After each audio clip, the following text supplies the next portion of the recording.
to jest możliwość robienia czegoś dla wielu milionów ludzi. I to jest mega fajne, ponieważ przypomniał mi się taki cytat kiedyś, że w NASA w tym czasie, w latach 60., kiedy ludzie byli wysyłani na Księżyc, zapytał kiedyś człowiek jakiś sprzątaczkę, co ona tutaj robi, a ona mówi, że pomaga wysyłać ludzi w kosmos. I to jest właśnie to. Ja pomagam tym dziennikarzom, pomagam działu handlowemu, pomagam tym wszystkim ludziom w firmie robić to, co robią, do tych wszystkich milionów ludzi, którzy to czytają.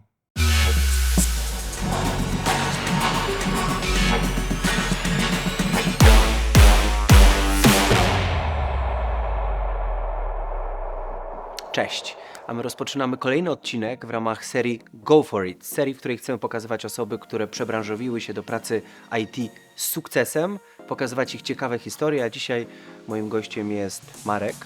Marku, gdzie teraz pracujesz? W tym momencie teraz jestem w linii reakcji Springer Polska, a dokładnie to w takiej nodze technologicznej tej firmy, czyli linii reakcji Springer Tech. RASP to jest firma mediowo-technologiczna. Wszyscy znają Onet. Wszyscy znają Onet, Fakt, Medonet, Forbes, Newsweek, tak. Cała masa bardzo fajnych i dużych tytułów. No i to wszystko jakby poczytujemy sobie to za właśnie coś super, że robimy do tego również technologię, że nie musimy je kupować na zewnątrz, tylko poza tym, że mamy fajne tuzy dziennikarskie, że Szwertner, Węglarczyk, tak, to mamy też również bardzo fajne technologie i ja właśnie w tej części technologicznej pracuję. A jakbyśmy wrócili do początku twojej historii, to co robiłeś wcześniej? Sporo rzeczy. Uśmiech na twojej Sporo rzeczy. Od początku zawsze byłem humanistą. Dużo czytałem, strasznie dużo czytałem. Wysłali mnie rodzice do technikum samochodowego, coś co mnie zupełnie nie interesowało, ale w związku z tym wtedy, w tym czasie sporo w ramach hobby udzielałem się w teatrze amatorskim. Oj, dobre 5 lat. I w związku z tym po tym chciałem tak naprawdę gdzieś iść w kierunek teatralny. Spróbowałem, wystartowałem do szkoły teatralnej we Wrocławiu, nie udało się, odpadłem, więc poszedłem tak naprawdę, ponieważ wtedy jeszcze był pobór do wojska i jak ktoś na studia nie poszedł, to go chwytano, to w ramach ratunku poszedłem na filozofię. Dlaczego na filozofię? Bo to był ostatni jakby nabór, było 13 osób na miejsce, udało mi się tam dostać. 3 lata filozofii, potem chwila przerwy i jednak do wojska. Po tym wojsku wróciłem i stwierdziłem, dobra, będę chciał robić jednak to, co na początku myślałem. Może niekoniecznie będę aktorem, ale będę w takim razie z dzieciakami, z młodzieżą pracować. Tak jak ze mną kiedyś pracowano, więc poszedłem na pedagogikę o specjalizacji animacja kultury. Czyli zostałem takim kałowcem po tym wszystkim. Czyli cały czas gdzieś ten obszar humanistyczny. Dokładnie tak. I kiedy się okazało, jak już wyszedłem na rynek pracy, to ten rynek pracy raczej kałowców niekoniecznie chciał przytulić. Trochę popracowałem w Wiejskim Domu Kultury z dzieciakami takimi do 10 roku życia. Potem udało mi się zaczepić na uczelni u profesora Izdebskiego na Uniwersytecie Zielonogórskim i tam wówczas pracowałem jako jego asystent. Zajmowałem się bardzo wieloma rzeczami, tak naprawdę byłem raz, że asystentem, czyli na przykład autoryzowałem wywiady profesora, pomagałem mu w jego pracach badawczych, ale również profesor miał tam punkt badań pod kątem HIV i poradnię młodzieżową dla dzieci i młodzieży, które mogły się spotkać z różnego rodzaju problemami. I co było dalej? Potem stwierdziłem, że jednak to może nie jest do końca to. I znalazłem pracę w gazecie regionalnej, Gazecie Lubuskiej. To nie jest taka mała gazeta, wtedy miała 30 000 czytelników. Zostałem tam community managerem. To takie nowe coś, nawet w tej firmie nie wiadomo było do końca, co to jest. To miał być człowiek, który po części aktywizował społeczność lokalną, po części prowadził serwis lokalny, serwis internetowy, ale również robił eventy różnego rodzaju właśnie z mieszkańcami. Na przykład wtedy, kiedy byłem w Gazecie Lubuskiej, to również miałem audycję w Radiu Akademickim, bardzo fajna rzecz. To skąd u ciebie zainteresowanie IT? Bo ja tutaj widzę tylko takie wątki humanistyczne, wszystko oparte na relacjach, na człowieku, pomoc profesorowi Izdebskiemu, zdawanie do szkoły teatralnej, radio, czyli komunikacja. Skąd u ciebie w ogóle technologie? Wywędrowałem z moich stron, z Lubuskiego, wywędrowałem do Warszawy. Trafiłem do firmy, w której miałem trochę być właśnie człowiekiem od strony internetowej, a zostałem project managerem który miał trochę więcej do roboty i między innymi jedna z tych rzeczy to był kontakt z programistami. Bardzo prosty wówczas, po prostu trzeba było chodzić do programistów i pytać, czemu oni tego nie zrobili. Ja ich słuchałem. Trochę to jest tak jak z tą pracą z dziećmi i młodzieżą, że trzeba po prostu ludzi słuchać. Ja słuchałem, co mówią programiści i nagle już widziałem to, że nie można tylko być egzekutorem, że trzeba właśnie wchodzić w relacje, trzeba się komunikować, trzeba przede wszystkim dopasowywać się jedna i druga strona. I to był ten czas, kiedy ja polubiłem bardzo ludzi z IT. Po części pomogło mi w tym to, że na studiach filozoficznych miałem logikę, z której byłem straszną nogą. Ja w zasadzie miałem rzucić studia. Ja na swoich studiach też byłem z logiki nogą.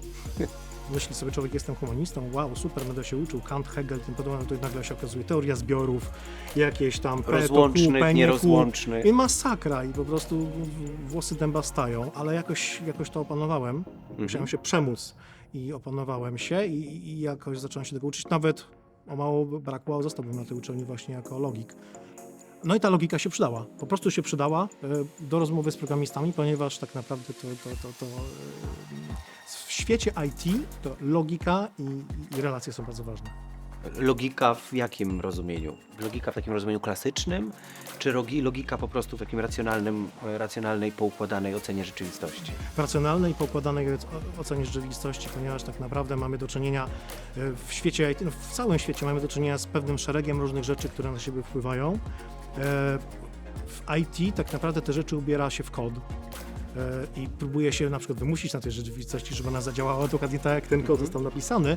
I uwaga, jak to nie działa, no to właśnie trzeba sobie to prześledzić. Najczęściej błędem jest albo ktoś zapomniał jakiegoś przecinka, średnika, albo dodał jakiś nawias niepotrzebny, albo, uwaga, sam sens i cel tego nie był do końca dobrze przemyślany.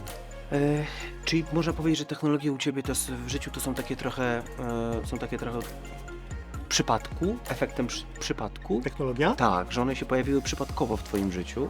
Jak wybrałeś swoją specjalizację pierwszą? Agile. Tak, agile'ową. Nie do końca ja ją wybrałem. Trochę to ona mnie wybrała.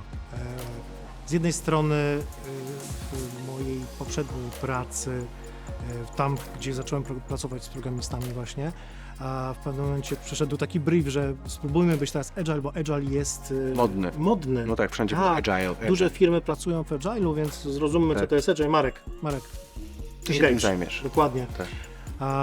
No to ja wtedy to faktycznie zacząłem czytać o tym, poznawać. Okazało się, że de facto sam mindset agile'owy to ja już od dawna miałem, bo właśnie w ten sposób pracowałem z programistami, w ogóle z ludźmi, nie tylko z programistami, tak? Jakkolwiek to zabrzmiało. Ale programiści to też ludzie. No oczywiście, że tak. Z innymi ludźmi. No i zorganizowałem warsztat faktycznie, w jakiś sposób tam w firmie zaczęliśmy pracować w agile'u. Potem jak już po różnych zawirowaniach przyszedłem do wówczas jeszcze Dream Labu, osobnej spółki od Lineaxy Springer, a teraz to już RASP-u, no to zostałem Scrum Masterem.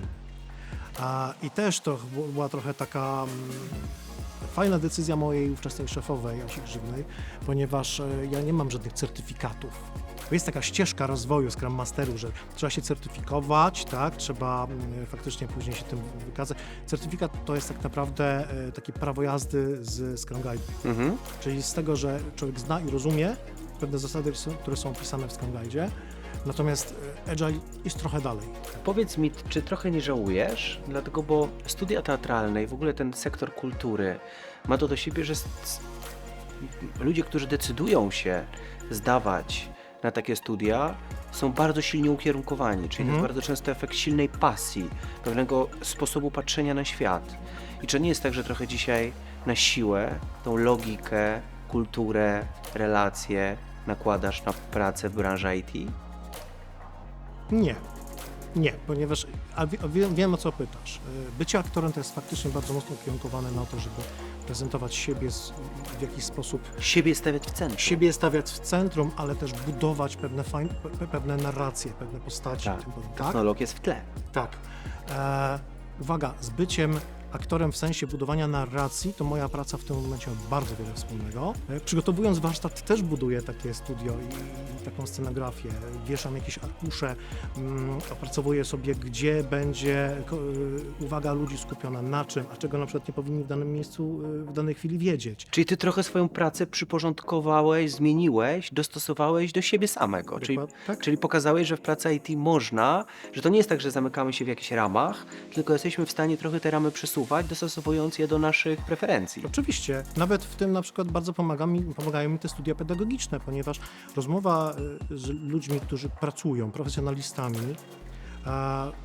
ja się zajmuję tym, żeby pomóc ludziom w pracy. No właśnie, powiedz mi o tym, czym się teraz zajmujesz, bo Agile Coach brzmi dość tak nieznanie. Myślę, że większości z nas. Ja w ogóle nie wiedziałem, że ktoś taki istnieje. Słowo coach jednym się kojarzy dobrze, Innym źle. się kojarzy źle. Ja nie będę ukrywał, że należy do tej grupy, której się kojarzy źle. Ja nie ukrywam, że również. No właśnie, a jesteś coachem? Tak. No to dawaj, to jest po prostu jakieś kuriozum. Ja wyrosłem ze Scrum Mastera. Scrum Master to jest taka osoba, spróbuję, to jest linię demarkacyjną Oczywiście. narysować. Scrum Master to jest osoba, która zajmuje się pomocą ludziom w pracy, ale ma do tego jakiś gotowy już patent. Jest to pewien zestaw praktyk, dobrych praktyk, który nazywamy frameworkiem i tu jest to najczęściej po prostu Scrum. Do tego jest książka, raczej kilkanaście stron, która się nazywa Scrum Guide'em i Scrum Master uczy ludzi tego, w jaki sposób z tego korzystać i tak naprawdę trochę wymaga, jest takim strażnikiem, że tak ma być to robione. I teraz, gdzie jest Agile Coach? Agile Coach odchodzi od tego, żeby uczyć, jak to ma być zrobione i bardziej bada, jakie jest otoczenie, jakie są konteksty ludzkie. Zadaniem Agile Coacha nie jest wdrożyć jakby trochę na ślepo jakiś sposób myślenia, który został wymyślony przez kogoś, tylko zaadaptować ten sposób myślenia, ten sposób pracy, a może połączyć go z drugim, a może zrobić coś zupełnie nowego, wytworzyć coś, co jest dopasowane do tych ludzi i tego kontekstu. Czyli rozumiem, że przyjmujesz organizację taką, jaka jest, z jej różnorodnością i starasz się nie dopasować ją, tylko w taki sposób zarządzić pracą, żeby ta różnorodność wpływała na efekt biznesowy danej firmy, tak? Trochę tak i jednocześnie jest tutaj też drugi kierunek, bo na organizację też można próbować wpływać. Ponieważ jakby Agile Coach to jest człowiek, który porusza się trochę w przestrzeni kultury organizacji. Agile Coach porusza się w organizacji bardziej w przestrzeni kultury tej organizacji. Pewne zmiany, na przykład zmiana mindsetu ludzi. Przykładowo na to, żeby być bardziej otwarci na wiarę w siebie i na własną decyzyjność, a nie liczenie na głos z góry, na decyzję z góry i palec z góry, to jest zmiana w organizacji, to nie jest tylko zmiana ludzi. Mindset się zmienia latami, ale jak się zmieni mindset ludzi, to się zmieni kultura organizacji. A jak się uczyłeś do bycia Agile Coachem? Cała masa czytania w internecie, czy też różnego rodzaju książek, nie tylko jakby bezpośrednio skierowanych ale dotyczących psychologii albo zarządzania też, ale przede wszystkim praca z ludźmi i to bardzo różnymi ludźmi. Ja miałem do czynienia w pewnym momencie z 3 zespołami, które dzieliła łącznie różnica kilkudziesięciu lat. Czyli robiłeś to sam, nie chodziłeś na żadne kursy, szkolenia, studia podyplomowe, uczyłeś się sam? Nie, ale z drugiej strony uczyłem się wraz z moimi kolegami, koleżankami z działu PMO, taki mieliśmy dział w naszej firmie, gdzie jakby w pewien fajny sposób dopasowywaliśmy swoje skille, uczyliśmy się sami. Motywowaliście się nawzajem. Tak, motywowaliśmy się, ale przede wszystkim też jakby wspieraliśmy i konsultowaliśmy różne rzeczy. I wtedy wychodziło nagle, że ja mam doświadczenie w czymś z mojej byłej pracy jako Internet Project Manager, czego na przykład nie mają koledzy, a koledzy i koleżanki mieli doświadczenie w czymś, czego ja nie miałem. Bardzo fajna taka osmoza. A powiedz mi, co było najtrudniejsze w tym przebranżawianiu się, bo to jest przebranżowienie przecież z Najtrudniejsze? pracy. Co było najtrudniejsze dla Ciebie, największym wyzwaniem? Może dziwnie to zabrzmi, ale Nic nie było dla Ciebie to. nie było to jakieś Było to takie... dla Ciebie po prostu wyzwanie, jest jedno trochę- z wyzwań życiowych.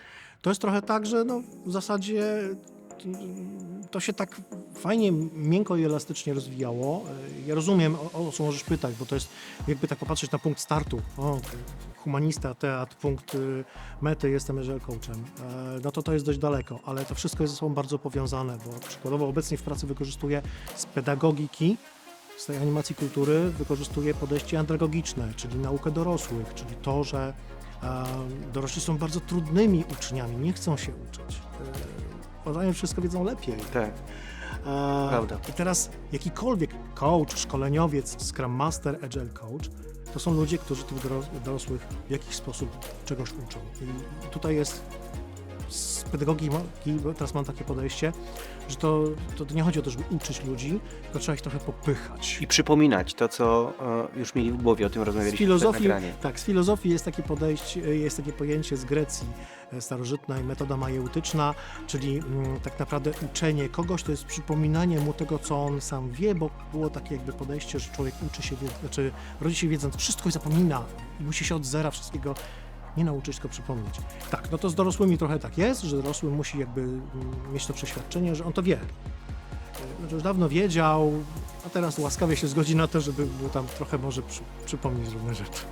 Marek, a co byś chciał w oparciu o twoje własne doświadczenie poradzić osobom, które są na początku tej drogi, czyli wiedzą, że chcą pracować w IT, ale jeszcze nie zrobili nic w kierunku wyboru na przykład specjalności, specjalizacji?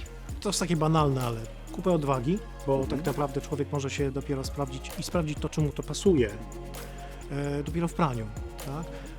Czyli dać sobie prawo do popełnienia błędów. Tak, to jest w ogóle jedna z podstawowych rzeczy, które ja staram się tym dorosłym przekazywać, tak? Że musimy się zgodzić na to, że popełniamy błędy, bo inaczej się niczego nie nauczymy. I ja wiem, jak ja miałem trudno, kiedy ja byłem w tym wieku, że nie wiedziałem, którą drogą pójść zawodową. I najgorsze było to, że tak naprawdę bałem się tego, że tu się nie sprawdzę, tam się nie sprawdzę, tu jestem za kiepski, tutaj czegoś nie mam. Nieprawda, każdy człowiek niesie ze sobą, jakkolwiek to zabrzmi idealistycznie, ogromną wartość i właśnie humanista przyda się w IT, umysł ścisły zdecydowanie moim zdaniem przyda się na filharmonii czy na sali teatralnej. Nie ma tutaj żadnych przeszkód. Chodzi o to, żeby robić to coś, co koniec końców potem człowieka bawi i ma dla niego fan. Realizujesz się w Raspie? Tak. Uważasz, że to jest miejsce, w którym chcesz pracować, w którym jest ci dobrze? Tak. Oczywiście jak każdy człowiek pracujący, kilkukrotnie już miałem takie sytuacje, że myślałem, żeby może gdzieś zobaczyć, czy trawa nie jest zieleńsza w innym miejscu, ale za każdym razem kultura organizacji mnie tutaj zostawiała, ponieważ z jednej strony ona jest fajna, ja się w niej znajduję, a z drugiej strony ja mam to przeświadczenie, nie pewność, ale przeświadczenie, że mam na nią jakiś wpływ.